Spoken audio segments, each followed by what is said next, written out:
Welcome to the Caribbean Property Investing Podcast, where we share real-life experiences for successful Caribbean property entrepreneurs. Learn about their successes, challenges, and strategies to help you create your plan for financial freedom. Now let's get started. Quartz is well known as the Caribbean's largest retailer, providing consumers for generations with the very best products to enhance their homes. This year, we bring our expertise to businesses. Quartz Business Solutions will serve small, medium, and large companies with the very best products at the most competitive prices, backed by warranties and after-sales support. Hoteliers, office managers, restaurants, and so many more will now benefit from the extensive procurement network of the Unicomer Group, the parent company of Quartz and Quartz Business Solutions, among many other retail brands. We will provide clients with everything required to complete their establishment or business place, based on their unique specifications and needs. In addition to sourcing the world's most reputable brands, Quartz Business Solution will also ensure that clients receive the most competitive prices, warranties on all with products, and delivery in the shortest possible time. Financing options are also available for purchases. Quartz Business Solutions provides full end-to-end service, from sourcing to delivery and installation, maintenance and repair. We are ready to serve you. Let's partner with you to realize your dream. Quartz Business Solutions, a brand of the Unicomer Group. Welcome to episode 38 of the Caribbean Property Investing Podcast. Today's show is another exciting, well, we think it's exciting, a show that we wanted to put together for quite some time because it features a family who were able to come together and do property investing. A lot of people have been telling us that it's too difficult to do on your own. And so we've always advocated that if you can't start on your own, start with a friend or a family member. But of course, in the Caribbean, and maybe globally, people always say families and family members are so difficult to get along. I challenge that because there are many successful family-run businesses. Without further ado, let me introduce to you a family under the business name Amenola Investment. Welcome. Thank you. Thank you very much. I really appreciate you guys making time to do this episode. I know it might have been difficult to coordinate, so I want to express my appreciation. Let's start by having introductions. Each of you should just introduce yourself and say where you're from and where you're located right now. Okay. I'm Vaughn Peter. I'm from the best part of St. Lucia, Beaufort. And I'm located in South Florida, Port St. Lucie. So I've been here for 45 years, so it's been a long time. Yes, so I'm in South Florida. So Amenola I'll let the next person, Kina, go ahead. Okay, I am Kina Samuel. I am originally from Beaufort, but currently reside in Boston, Massachusetts. My name is Troy Gill. I'm originally from Beaufort, and I'm currently in Virginia. Wow. Okay, welcome guys. So we have Florida, Boston, and Virginia.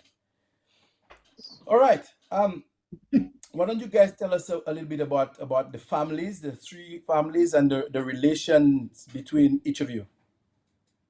Well, I could start that. So my wife Glenda was Troy's sister, and Kina. Basically, we grew up in proximity of each other. We were neighbors. We've known each other. I don't remember since I could remember who I was. So we've been together. So my sister and Kina's sister, which is Glenda's mother, Troy's mother, were best friends, and are still best friends. And they were neighbors, and so we all were born in that same general area. St. Lucia being very small, we went to school together, elementary, middle school. I spent half a year in high school, and then I came up here. But dynamic is we basically grew up together, not biologically brothers and sisters, but technically that's what we were in many respects. Kina, you could chime in. Okay, so like Vaughn said, we kind of grew up in the same area. I am from Viewfort, the town, just like the others. And Troy is my nephew, and Vaughn's wife is my niece. So I'm the older one they need to respect. So you're the big auntie. Yes. Yes, Auntie. Yes, Auntie. Yes. Absolutely. Well, And Troy, me being the younger one in the group, I'm always, those are my, well, how you could say it, I look up to them. So if they come up with an idea or great idea, I always ask for advice. You know, for any little thing. That's how we really started this whole business. right. So Vaughn is actually your brother-in-law, correct? Yes, he is. Mhm. Okay, you have auntie as the matriarch. So my Yeah. question, when did you guys decide as a family that you wanted to invest collectively? I have to say around 13 years ago, when mommy, she's passed away, this is Kina's mother, Troy's grandmother, my grandmother-in-law, we had a family reunion, and I think she was celebrating her 90th birthday.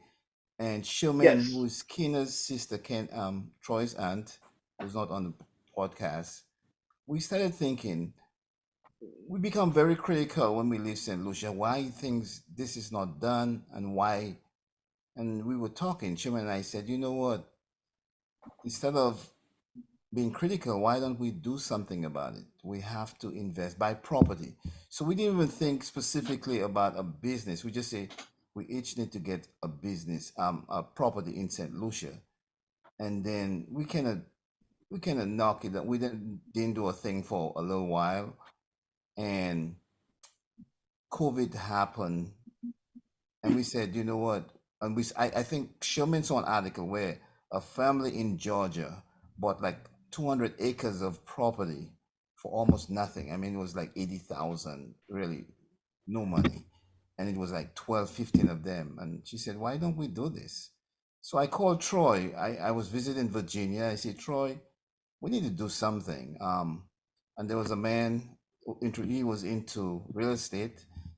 He gave us the glorified part, but I'm kind of a skeptic about everything because being an IT person, I usually it has to make sense to me before I get excited about it. But he said a few things, we talked, and then we decided, first things first, let's understand what a business is. And we wanted the whole family, and our whole motto was, it's not about one person, it's about everybody, and it's not about making a quick profit. This is long term for generations to come, because being in the States, we've seen what happened with minorities in terms of finances, where it's very difficult for us. Most of us are the first generation in the United States, and so the difficulty of working, I've been there 16, 17, 18 hours days. We all have been there, we have done this. We didn't want not even our children, because our grandchildren, to face that. So we decided to form a company. And during COVID, everybody came down to Florida, and we started our meeting, and we started with a name. 12 of us came together: brothers, sisters, aunts, in-laws, grandsons, nephews, you name it. And we decided, it took us a little while to get the legal part of it, because having a company, the legal part of it is really important, more so in the United States, because you could be in some legal problems with taxes. So we wanted to make sure.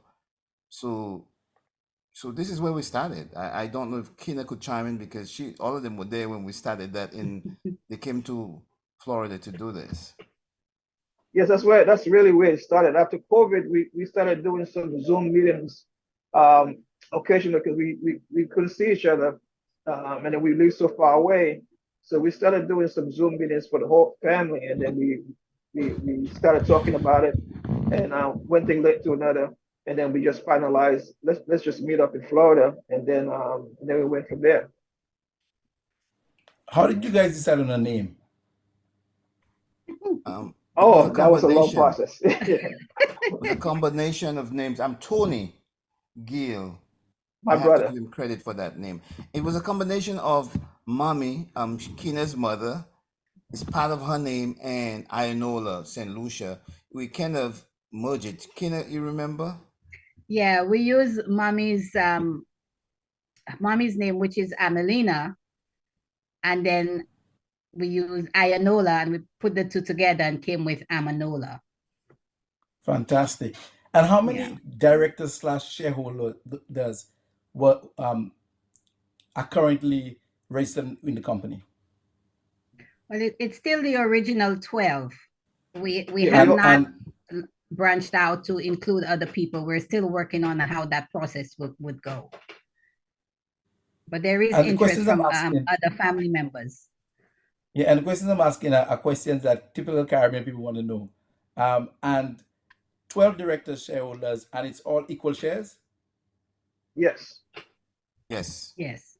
equal Okay. shares. What was that a contentious decision? Because I can No, hear that was people saying, very, Not, well, no, I very put easy. more. not at all. So the story is when we first started talking about it, we said we have to come up with an idea where everybody have the same vested interest in the company. So nobody say, well, this is mine, I take it mine and leave it. So everybody, we all 12 of us, we all got 12 equal shares.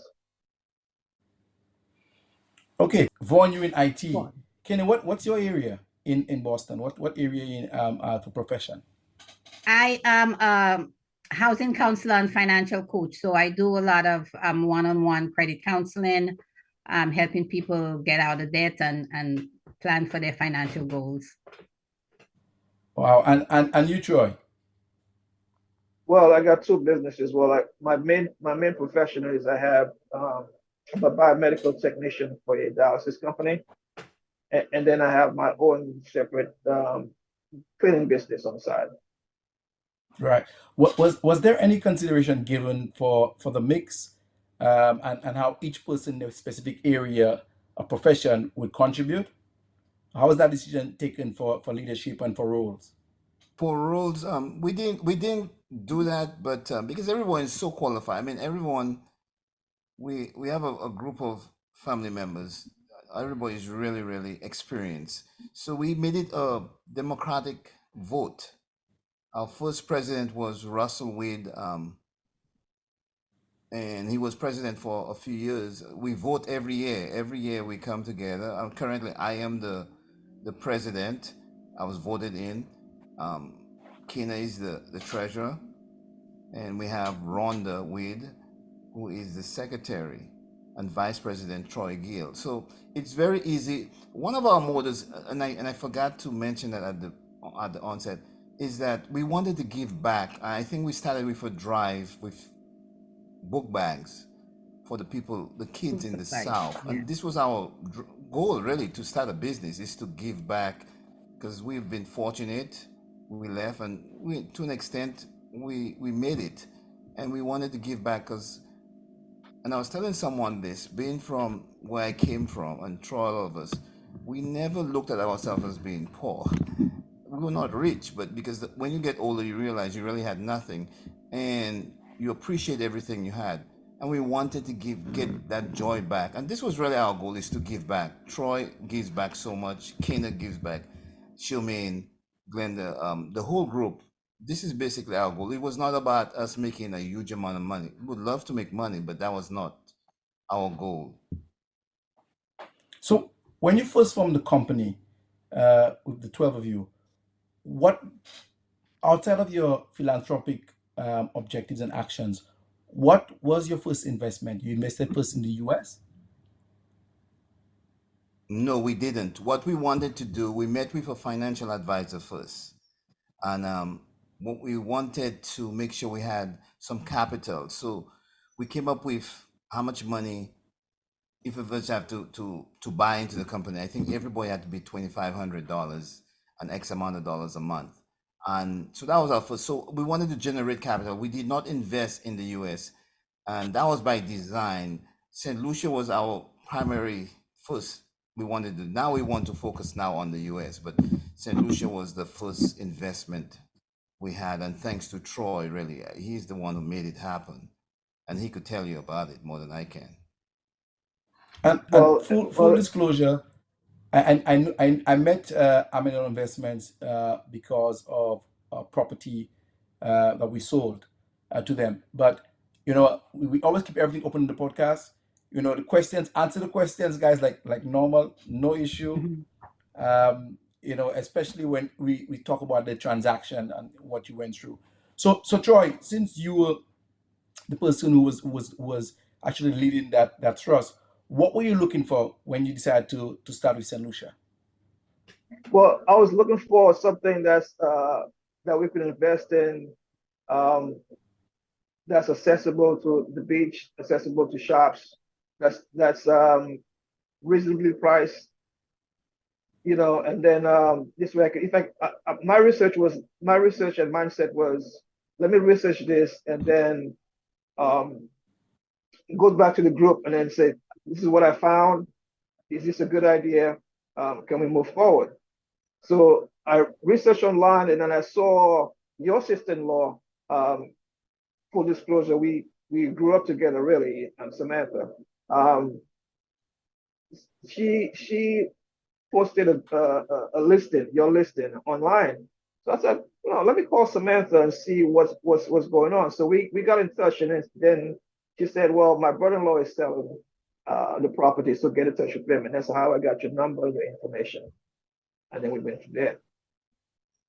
What other And also, options were, Anselm, I guess, were available to you? What else did you look at, if any? Sorry, Vaughn, go ahead. cost. Anselm, we looked at costs. How much is Yep. going to cost us? That was that was actually one of our big barrier, because we wanted to make sure. Because remember, as much as we are St. Lucians, we have assimilated so much in the US, we don't understand a lot of the financial aspect of how things are. So you may tell me something costs this, but we have to process it, and that was our big problem, first getting over that hurdle. And full disclosure, Anselm Widow's wife and my wife were like sisters. In fact, Anselm came to meet me. We never met prior to us buying property, but it was cricket match at somewhere in close to the condo, actually, Marcel. And we never met because before she passed away, I still remember that. And Glenda was devastated because we never saw them. They came to the hotel where we were, I think, Bay Gardens, if I give them a plug there. And we went somewhere else and trying to come back. Traffic was terrible. I don't know the highway's name, but we never met Anselm. And so I did not know anything with the condo. And so we want that full disclosure here. So we have kind of a connection, not directly, but indirectly. I never met Anselm, but my wife felt she knew him almost, because Deborah was like a sister to her, his widow's wife, and I could say that. And so we felt Anselm was family immediately. So buying from Anselm, and for us, it was a big trust issue, because some of us have been I don't want to use that word because we get caught up in something bad, like bad experience in St. Lucia, but we wanted to be cautious, to put it mildly, to purchase with that kind of money in any product we wanted to. So we will make sure Troy did his research. I think we all did. In fact, we felt very comfortable the minute we met. We didn't meet Anselm. I believe we Zoom Anselm, and we had a Zoom meeting, and we just felt the honesty, which was the big thing. Sometimes I don't think the St. Lucians really realize it's not honesty, but they tend not to disclose everything fully. And so you get very skeptical. Americans tend to want to know, and by extension, we have become Americans. We need to know everything before we make a decision. And so Anselm disclosed everything, and we were really, really blown away as how honest he was and how he was readily available for questions. I think Anselm got drilled by 12 people. I don't think he realized he was being interviewed by us, because we wanted to make sure Make sure, this yeah. is what And we wanted. also when my wife, myself, and Tony went down to meet him before we made the purchase, we saw him in person to see the condo and other properties that he had. Oh yeah. Yeah, and again, full disclosure there, the sale has gone through, listeners. So they're not trying to get a bigger discount. They're ready for the family price Yeah. done. So everything they're saying is actually post the transaction. So for I didn't know them before, but when I met Troy, apparently they were childhood friends of my late wife, and they were interested in getting a unit, and always I was always impressed with the united front that they came with. Troy was a tough negotiator, by the way, and then Troy dropped his wife on me, who broke me down again. Very very persuasive lady, and then like it was one after the other. Every time they just erode. But that's the way to do business. That's the way to do business. Mhm. What I got from your family as a vendor was that there was united approach. You knew what you wanted, and you also had plans. So there were questions about, was the average rental that we were getting, was the projected returns, and these are the kind of questions that were asked to me. And what I did was just share with them the existing tenant, or who was there before, and maybe the last 24 to 36 months kind of rental information. Um, Moving forward, what were some of the challenges that you encountered in closing the process after we agreed on price, and then it was now for you to close with the St. Lucian legal transactions and taxes, etc., etc. What were some of the challenges that So you encountered, if any? everything was a challenge. Actually, it was Yes. very, very frustrating. From the legal aspect, because like I said, we tend to know everything. If I speak to an attorney in the United States, I demand this to be done. It has to be done, or else I terminate it. We didn't have much of a choice in that sense. So we had to first create a business, and that that process took so long, ongoing actually, Yes. and the frustration. And Kina could tell you, we and I'm learning to be long suffering, meaning to be patient about things, and so that was a process. So to be quite honest, I was very irritated. Then the process, we didn't understand the way the bank system worked in St. Lucia, the way they finance things. They, because we were not established as a business, and being in many respects, before we even show them our credentials, they assume we're American. So we were probably rejected so many times. And Anselm actually gave me quite a bit of people rejected so many times that I thought the deal would collapse because we wanted capital from a bank. We didn't have that kind of money to pay cash for the unit, so we needed some capital, and that was very difficult. I think I took 4 or 5 trips to St. Lucia just to deal with that process. Yes. What was some of the things the banks required of you, of your family business? Well, they required us to be. We had to have some St. Lucian NIC. Some of those have a bank account in St. Lucia, which was very difficult for a lot of us because, like me, I had nothing connecting me to St. Lucia, so I had to reestablish a whole lot in St. Lucia. So I had nothing. I had my passport. When I left St. Lucia, I had a British passport. So that didn't exist. So I did not have a birth certificate. That took me a while to get, and I had an attorney. So that process took a while. And even though when I got everything, they didn't consider me St. Lucian. They still wanted everything from the United States. And we wanted to separate ourselves from the United States. We were a St. Lucian company. We wanted to be treated like a St. Lucian company. We were rejected for that loan from 4 banks. And so I say, you know what, I cannot give up. This is a dream. And so the way we went about it is we had to approach things differently. Since our company wasn't established, they would not give us capital. So we approached it where 2 people had to get the loan, Troy and my wife. And the reason we went that route is age. And that's another process we don't know, because that's age discrimination in the States. You cannot tell somebody because you 60 something years, you cannot get a loan. Well, we did not know that. At least I did not know that. That was shocking to me. And I was older than Glenda and Troy. And so we wanted at least 20 something years of a mortgage as opposed to 10 or 12. If I did, it would be like 12 because of my age. So we did not know that. So when we got rejected for credit union, I called a couple people because I went to elementary school. So we met.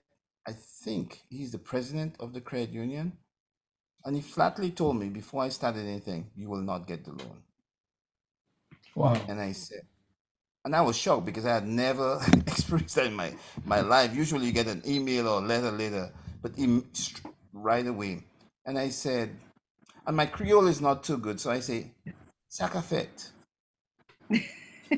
Just like this. I don't know why I did, but I did, and it worked. And he said, "Are you from San?" I said, "Yes." And he said, "Who's your family?" And I told him. He said, "Oh, my wife's really good friends with your sister." I said, "Okay." I said, and he said, and he named my family name. So I said, "Oh, apparently you know them very well." He said, "But I don't know Wow. you." I said, "Yes, I was, I was sent away at a very young age, so you don't know me." And he said, "But why you think you want a loan?" And I gave him the reasons. The reason being, we want to establish a company in St. Lucia. And then why a condo? Because you don't own a condo. The property is not isolated. I say, well, you own the condo. It's just connected like a townhouse and a hotel. It's yours. I had to convince him. So we had we had to convince him. I think after a while he said, okay, we could do it. We had to get several different type of loans. We had to give them like 40 something thousand to hold to prove that we pay. Then we had to establish an account. Kina, you remember the name of the account, type of account? A vision account, I believe. It's called a vision account. We had to Digital put account, yeah. $500 a month. We cannot touch that. That's nothing to do with the loan, but we had to prove in case. So they had to have that. We had to get life insurance, which is something we don't do here. So we had to learn. Troy had to get life insurance. Troy and Glenda, and and then we got the loan, and it took a little while from the lawyer and some. That took longer than to close. To do a closing here takes a few minutes. Here it took us probably a month. 2 months, yeah. So that process was frustrating to us, but it was a learning experience. So the frustration, as much as it was frustrating, we learn a lot. The way things we got to stop thinking like Americans and put the St. Lucian shoes on, which is they do things differently, and we have to understand that process. And that process is a lot different than we knew. Like we did not know that process. I think Kina know a little bit about it, but not even to that extent. Kina, you could speak to that because you're the money person for us. Right. Well, I mean, when I had to take a mortgage for my mom when she was building her house, and I didn't understand the reason that she couldn't get a loan, that I had to get a loan for her. And it never dawned on me that that was because of her age. My mom was already 50, in her 50s when she redid her house, even if she had owned the house all these years. But I never paid attention to what was going on. I had bank accounts in St. Lucia, so I didn't have to worry about anything. And that was something we established as kids. Your mom always got you a bank account, and actually, she got all my kids' bank accounts. So that even if they are not St. Lucians, they all have a St. Lucia bank account. So when they go home, they have money to spend. But learning how the process was difficult for all of us, and me, who was always in St. Lucia and interacting, doing transactions at the bank, never took that into consideration, that just because you have an account doesn't mean you can get a loan. There are things you need to do, there are rules you need to follow, and it's still a learning process for us. So from my experience with other buyers, and the reason I would have encountered that type of buyer is because you guys are my target group for my development. My objective is to provide multifamily housing, close to amenities, sea view, well appointed for St. Lucians in the diaspora who want to make a contribution, want to invest back home, but do not want all of the headache of doing themselves or house. And also a property that can be rented when you're not there, so it pays you back. Typically, what they would ask, guys, is they would look at the age of maybe, let's say in the company, maybe the youngest person, and that give a time frame from that age to 65, which is our standard retirement. It still applies to me now. Having a company without a track record, what you have a couple of options. They would typically ask for, especially St. Lucians who are non-residents, up to 30% deposit. That's one. And I think you paid under 10% deposit, which is good actually. Two, you would have to do business plans and forecasting. Two, a second requirement that they may have asked for you is to assign the lease. So the monthly lease would be assigned to the bank. So when the condo is rented, the money goes straight to the bank, to your account in the bank, with a standing order to pay the loan. And a third one is having a slush fund, or they may ask for you to pay up to 6 months of the mortgage upfront. And sometimes that's separate and apart from the deposit. Yeah. Yes.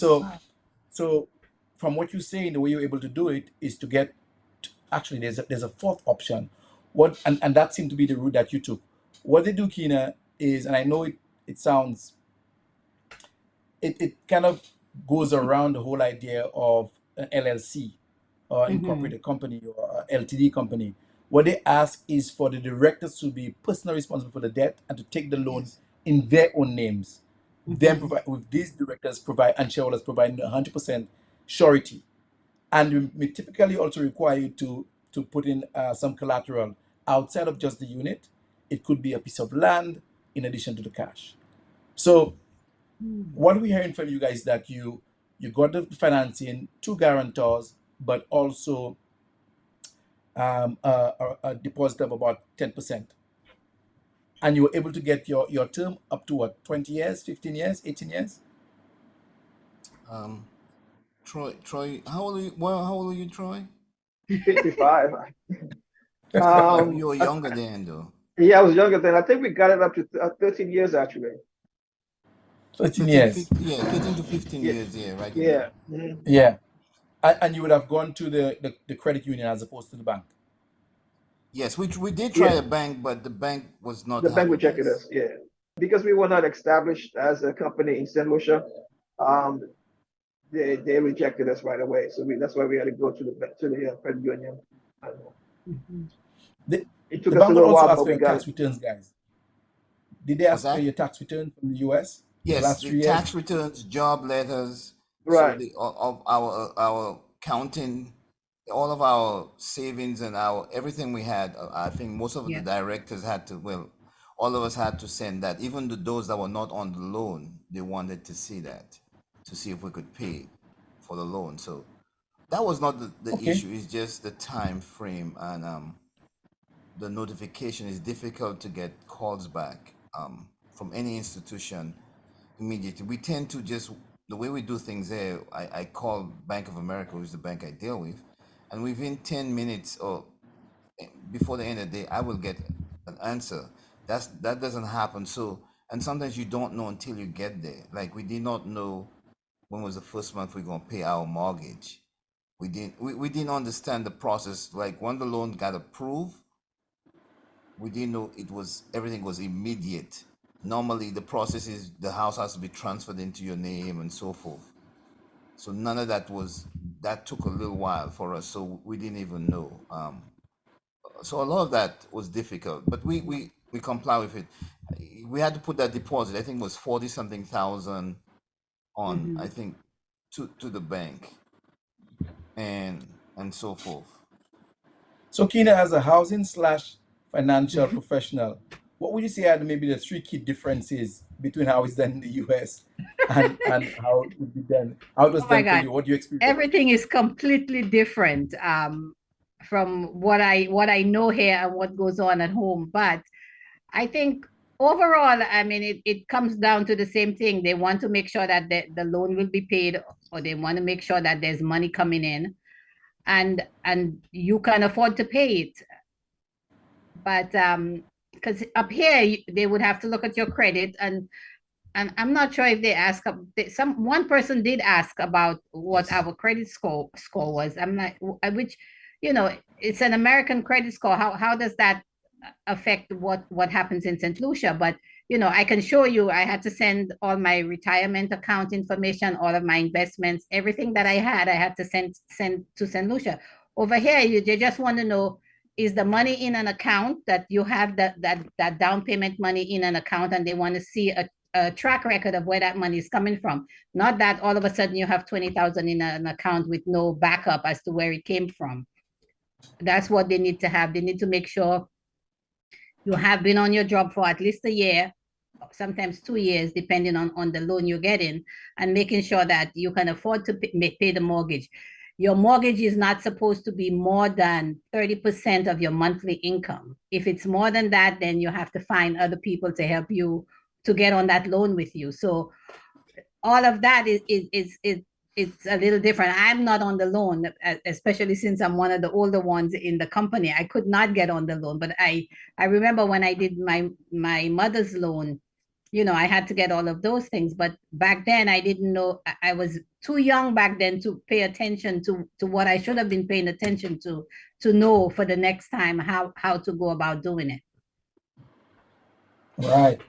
And how long after you estimate from the time you confirmed that you wanted to purchase to the closing time, to actually when you actually closed the deal and got your document signed? Roughly how much time you think, Troy or Vaughn? One. I would say close to 4 months. It took 4 or 5 months. Actually, if Anselm was a Yeah, different that's right. person, we've lost quite a bit of the monies based on the contract. In fact, his attorney told me that straight, because it took so long. It took close to 4 or 5 months. It took longer than I think even Anselm estimated, because we didn't. In fact, I'll tell you, I got a little desperate. But it took quite a while, longer than anything I've ever done in terms of the states. It took, yeah. And the truth is, we still young when it comes to as a country when it comes to freehold property and condominiums, and that's the niche that I see the opportunity is and growth as a developer. But there's still a lot of attorneys locally who still not familiar, or as we say, okua, with freehold law and condominiumization and the process that needs to happen. So there needs to be a condominium declaration, then you get your block and parcel assignment, and that's what the bank uses for the deed. And how's it going? How's it going now? How long have you had the condo free and clear? How long? A About a year. year and about a year and a half. No, I Yeah, think And how's the experience about been 18 months, right? as owners? It's about 18 months. Because we had a tenant in there for 1 year when we got it, and then they've been gone for since October, November. So yeah, about a year and a half. What What's that? revelations have you guys had being remote property owners, long distance property owners? What's that experience been like for you? The, How you manage it? well, well, you know what? The experience has been actually good. Thanks, full disclosure, thanks to Anstam, who on a dime I could ask him who could do this for me and who can do, basically plumbing. I have someone. I have electrical. I could get someone. So it hasn't been a problem. And now we have our in the property center who is manager. Charles Laurent, who has been a godsend to us, and he's a family member and probably will be part of the company because he views it the same way. So we don't have an issue, so to speak. But I think you need to have somebody on the ground to ensure your property is taken care of. That's very important because if you're not there, people tend not to care. I mean, and that's everywhere. That has nothing to do with St. Lucia. So you need to have someone, a property manager. So Charles is for all purpose, he is our property manager. He Yeah. makes sure the tenant has what they have. He'll make recommendations to us. In fact, he just made a recommendation when we have a guest, we should have water, we should have Chubby, I think that's a soda in St. Lucia, and we should And have some Peter. Peter Bear. I think Peter Bear, right? and have St. Lucian wine, something local. And we didn't. I mean, I did not think about that. So that was so. You say, I'm going to make sure this happens anytime we have guests, and this is what happens. So I think it's important to have someone that really cares about the company like you. So they invested in it also, even though financially it's not, I mean, we pay him, but not in the way as a shareholder right now. So I really, that's probably very important to have more than anything else, I believe. So Keenan, Troy, the numbers. Broadly speaking, in terms of your strategy, long term versus short term, and what extent are you guys surviving based on which strategy that you choose? Which one would be your preference, long term or short term? To me, it's gonna be long term because um, investing for short term, I think it's not really, it's not like a plan that you can really rely on. I think long term is way to go. Um, especially when you have you guys hear me okay? Yeah. Yeah. Okay, especially when you have ups and downs in the market like that. If you go short term, something could happen, and then you realize, oh my God, I need to take all my money out, and then that's been foolish, right? If you go long term and you see the bigger picture, especially when you have kids and grandkids that are also part of the company, then you realize, well, this is for like one said in the beginning. My kids could inherit this. Just keep it going. Doesn't matter if we make a lot of money or we make a little bit of money. Just keep it going, and then we'll what you call it. We'll see the returns eventually. So that's broadly in terms of rental. Vaughn spoke a while ago about water and beer and soda. Typically, for my short-term units, I give them two Peter Bear. I give them some crystal clear water and a fruit. Actually, two fruit, either banana and something else, an orange or golden apple. And just to give them a sense of St. Lucia, I've stayed at many A and B places in Europe, in the US, and most of them give me nothing. Yeah. And I always say not even water. So I think it's good for short term. So the benefit of short term is that you get a higher return, but you have the ups and downs in the Yeah. occupancy and vacancy.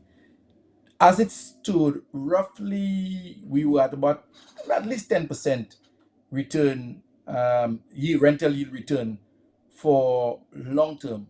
When we did the calculations, I like the calculation, my calculations, about 14% year on year rental yield. But which game you guys decide to play? Short term We for rental strategy or long term, and why? I think we want the long term. I think we still want long term because we just want, but right now we haven't really seen, we haven't pushed. I for the summer we decided, because you had jazz, you have carnival, very close together. We were seeing if we get really high returns for the 3 4 months term, and then focus on a long term, and that's where we went, and that's why we went, because we painted, we upgraded everything in the condo, so we wanted to get some of that money short term to be able to pay off what we spent. So from May to probably August, we will do short term, and after that, we will try to get some tenant. Actually, if we get a tenant, we will take a tenant right now, full Right. long And term tenant. looking at the whole experience, I want to hear from Kina as the maternal figure here. If this your nephews and your brother come to you again with another one of those investments for Saint Lucia, would you do it again? Would you allow them? Would you vote for you all to do it again? Yeah, I think we will do it again because the objective of the company is to give back to St. Lucia, and to show off that St. Lucia is just as good as anywhere else. So making sure that we show other St. Lucians that you should invest in your island. Just because you don't live there for the now doesn't mean you wouldn't want to go back there. And I think for us, our goal is to always be back home. I used to be home 2 3 times a year. Now, since my parents are no longer around, it's been shorter, but I intend to at least try to do at least twice a year like I used to. But to let people know, and friends always, when are you going to St. Lucia? I want to go. So I want people to be able to say, oh, this is my island. Maybe no matter what's going on with it, it's just like every other place. There are situations that are beyond your control, but that doesn't mean it's not a place that you want to show off and let people know, this is what I want to do. And have people who are maybe not St. Lucians want to come back and say, hey, you guys are doing something. Maybe I can be part of what you guys are doing in St. Lucia, or maybe I can go to my country and do the same thing. So we want to let people see that we were building up our island, and we want other people to take pride in where you're from, no matter what's going on in there. Other Caribbean people will be watching this podcast, and they're going to be seeing you guys. What advice do you have for them thinking about doing this? What are some of the key considerations? Because I'm thinking that this would not have been possible if there were fractions in an extended family. My extended family, we have fractions, and those fractions goes, in wave. So some years we go, some years we don't go there. Some people, there are times when, let's say, 8 of my grandmother's children, 8 of them maybe 2 might not be speaking to each other, they might not be on good terms. What Mhm. advice you have for families who would have thought about this already, but for one reason or the other, they have not decided to pull the trigger? What do you want to tell them? I want to tell them Uh, it's worth it. It's really worth it. The older you get, because I've been out of the island all my life, most of my life, basically. You get to a point in life, about to turn 59 in a few months. You want to you want to go back home, so you want to be able to invest. I think investing and giving back, because a lot of times we tend to see the negative, and I'm guilty of that. So I want us to go back to St. Lucia, look at the positive or what we can do to enhance people's lives. And you may own a property, you say, well, how am I helping somebody? First of all, you may take a loan. So you invest in the money, somebody has to maintain the place, you pay taxes. So the way we view it, we're helping St. Lucians. In my case, I'm even getting building a house. I mean, a couple of us are. So our goal is to return back home. And like Kina said, everywhere have good and bad. Sometimes you hear the negative tend to trump the positive. But overall, I could tell somebody, if I could, I would be in St. Lucia, and any part of the Caribbean. If you're St. Lucian, come back home and invest in St. Lucia. This is where we can make it. You cannot afford to depend on foreign investors. That's I think a lot of people think, well, somebody else can do it. No, we have to do it. It can be done. There are challenges, like Kina said, like everything else. Because if you don't have a good credit score in this country, in the United States, you cannot even buy a car. So I thought, well, here's a bank of institution. They do have some requirements. That's kind of different, but they don't even ask you for a credit score. So if you have any money, if you invest it in a 401, it's better to invest in a property because your returns, once you pay off that property, it yields so much more than your 401. And this is how our company view it. So we may not see the profit, and that was our goal, was never for us to see the profit, but we felt we needed to invest in St. Lucia. In fact, we have talked about investing in the South, which has a lot of problems, but we see the potential. We see it because we grew up there. We know what it is, and people. In fact, we follow a lot of people on the web, and they tell you how beautiful the South is. So we are thinking of investing in the South. So we just started. It's just the beginning, and so we want to grow, and we want anyone who's St. Lucians. If you have $5, put it aside. You can do it because we didn't have money. Contrary to what people think, we all put our resources together, and we did. Yes, family have differences. We are not perfect. We don't always agree. In fact, our meetings are not easy. We don't agree. I mean, we have one that's very procedural. Everything has to be a certain way, documented. We have an attorney in our midst, So everything has to be legal.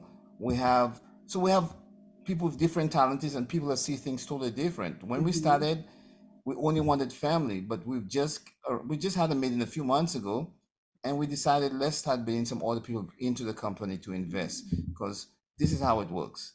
You don't have to always love somebody to work with them. You could disagree with somebody, but in an agreeable way, and work with them. And I think we encourage every family, 10 or 12. And we just felt if you put $5,000 together, you have $60,000 US. So US, you multiply US by dollars, US 2.67. dollars, US dollars. You could invest in St. Lucia. You could buy a condo or how, and the condo we felt was better because less maintenance. We didn't have to worry about lawns. We didn't have to worry about a pool. That's been taken care of. That's part of your HOA, and it's gated, which was security a big thing for us. So we believe that was a great investment. We believe it's actually yield. It's paying for itself. So we've been very fortunate. It's been paying for itself. We haven't made much on it, but it has paid for itself. And basically, that's what the first few years we expected that. I mean, all of us have homes, so we know how it is. So we will continue to encourage and we want to inform people. I think this podcast is so important because their frustration, and we want to tell you, you have to view things a little differently. Don't view it like a foreigner. View it like a local. Things take time, but in all respects, the truth is it always get great results. Not the time you want it, but the time that's right. That's how I view St. Lucia. You cannot be in a hurry to do anything. In St. Lucia, we do accept it. We don't just sit down there and say we want it to be that way. I think I encourage all of my colleagues, my contemporaries, to push, to push.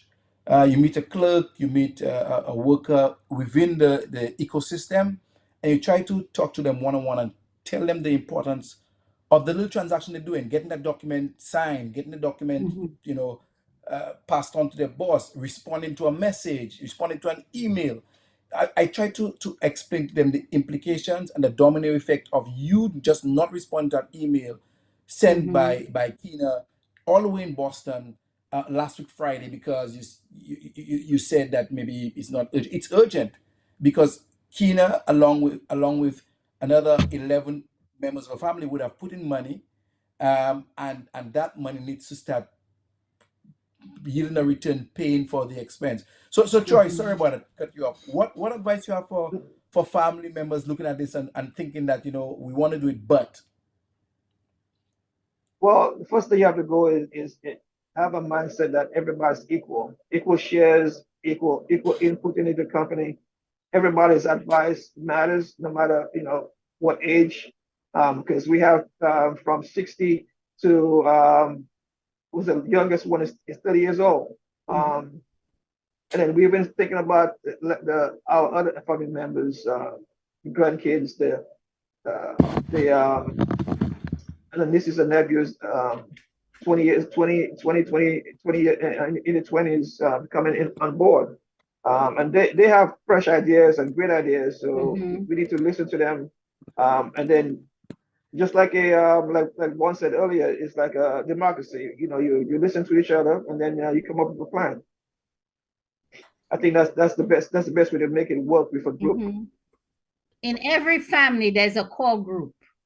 So start with that core group, because trying to get too many people in at once will become an issue. So if you have that core group, the 12 of us, well, not all 12, but the older ones hang out together. So you start with the group that you hang out with and say, look, let us do this and come up with ideas to do that. And then you can bring in others. But if the core group is not getting along and understanding what needs to be done, it's not going to work. So get a core group together, family members, friends, whomever, and then start building on that. And I want to add to that too. And Anselm, I also believe you don't give up because you will have roadblocks. That happens here in whatever country you're in. And like you said, I know service needs some work in St. Lucia. Like you said, but we could talk to people. What I have learned is the way you approach people. We tend to be very demanding because this is a lot of times we have assimilated to another culture.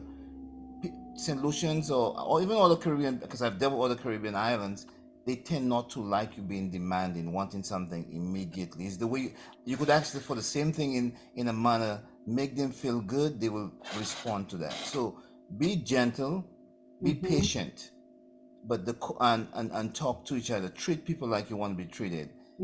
So, and you have to understand your laws you're used to are not applies there, and that takes a little while, but it happens. And I encourage we are not millionaires by any stretch. We are all working people. Yes. I'm retired but still working, and so it can happen. So you don't have to be wealthy, because I think that's the perception is. In fact, when we saw the price of the condo, we were blown away. Wow, this is the price? Because that same condo you put in Florida would be about 600,000 US. That same exact condo. I think this was an episode I really, really, really wanted to get done, and I want to say, I appreciate you guys. I want us to express congratulations to you guys. I think what you've done here is a model for other Saint Lucian and Caribbean families living abroad. I like the idea, because our Caribbean people already. I like the idea of equal shares. A lot of families, Kina, will not want that. So just over 8.3% each person. And I had a question there. So if somebody else comes, if another family member comes in, do they put the same amount everybody put in, and then you further dilute the shares equally? We're working on that as currently right now. We believe they should pay the same, because we all had to pay X amount of money to get in the company, and we're deciding how we do it. So the first property was invested, so the original 12 has, but we're thinking have a sub type of investment. So if we buy another property, they can be equal in that, but not the first. So we are working on that as we speak right now. We have a committee of people working, because we don't think it's fair. One of us have put probably a good 20,000, just giving you an example, and somebody just came off, even though he's a family member, put 3,000 and don't get the same amount of shares, or dilute the shares because of that. So we're gonna treat it like a sub company without making it but that's how we believe we will go, but we haven't ironed it out as yet. We're still working on that. We're gonna work that's a next good month idea. to No, I think that's a good idea, primarily for transfer of title. So each of your units should have a different company. So when you transfer title, transfer it clean. If you ever have to sell, it's clean, because if you now purchase another unit under Amenola Investments, that company now would have 2 units. And so it makes it difficult to transfer one of the units, for example. Yeah, but I'm sure it's possible. Anyway, guys, I want to thank you for your time. And some, if I may, can I say one more thing? I want to thank Sure. you, especially our company, and I want to name the other people in our company. You only saw 3 of us. We have Glenda Peter, we have Sherman Wade, Russell Wade. There's a senior. There's a Russell Wade Jr. was the attorney. Rhonda Wade, Shaquille Samuel. I'm missing someone. Tony. Sean Gill. Anthony. Tony. Anthony Gill. Artist Gill, Gill. which is Troy's wife. Because if I miss a name, because sometimes I forget, she'll beat me up about it. So I wanted all of these people. If I miss one of you, I think I got everyone. Yeah. I want to thank them for being patient in doing this, and thank you, Anslam. You have been a source, and I want the world to know that, a source of knowledge, and walking through this arena, which is very foreign to us, even though we were born there. And you've been very, very transparent, honest, more importantly, honest, and put us in the right direction, even at the cost of you not making money off us. People don't know. I could call Anslam at any time of the night, and that's crazy, day, because my brain works that way, and he will answer. If he doesn't, he'll text me immediately. That's not the characteristics of a lot of St. Lucians. So I want to thank you. So the podcast is a little bit, but I wanted to thank you publicly and let people know what you have meant to the family. I think you basically now part of the family. So we want to welcome you into our family. Yeah. So just tell me when is the buying for the next property. Give me a chance. Yeah, I want to invest. No problem. All right. Sometimes you have conversations and exchanges and you feel full from them. This is a family I admire, I respect, and I really, really wish could be a model for a lot of our Caribbean families to show them that it's possible for families to do businesses together. And we speak about it quietly in private rooms, how other immigrant races come to the Caribbean, are able to stick together and excel. They rent a room, they rent a block, a building, they on a bicycle, selling stuff, then they rent the ground floor, and a couple of years they own the building, and a decade after they own the entire block. And we live here, we live in the Caribbean, and we don't. All we do is just complain. So there is opportunity for people who say that can be done. You have examples. We want to continue to remain a source of information, a source of clarity, and we want to learn as well. So send your stories in, send your questions in at Caribbean Property Investing on Instagram, on Facebook, as well as our YouTube channel. Join and subscribe, share the information. I really want to thank the Gail, Samuel, Wade family, Peter. for sharing their experience with us. As I always say, everyone needs a place to live. You might as well own yours. And in fact, actually, a place to live can actually pay you back. So until next time, check us out online. Quartz is well known as the Caribbean's largest retailer, providing consumers for generations with the very best products to enhance their homes. This year, we bring our expertise to businesses.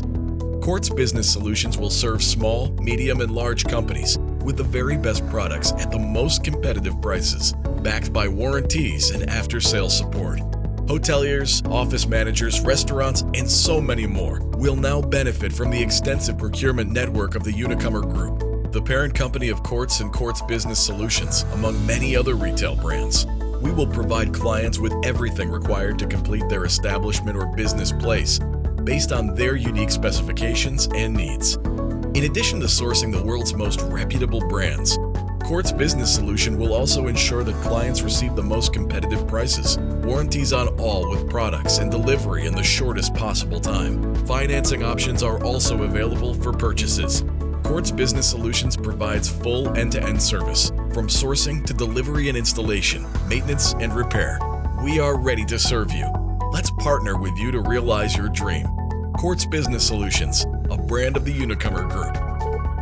Congratulations and thank you for tuning in to the Caribbean's first property investing podcast. We want to help Caribbean people create wealth and achieve financial freedom through property investing. Our show provides general advice based on personal experiences and is for educational purposes only. For more information, resources, and past episodes, visit us at CaribbeanPropertyInvesting.com. Remember to click the subscribe button so you never miss a show. Let's go.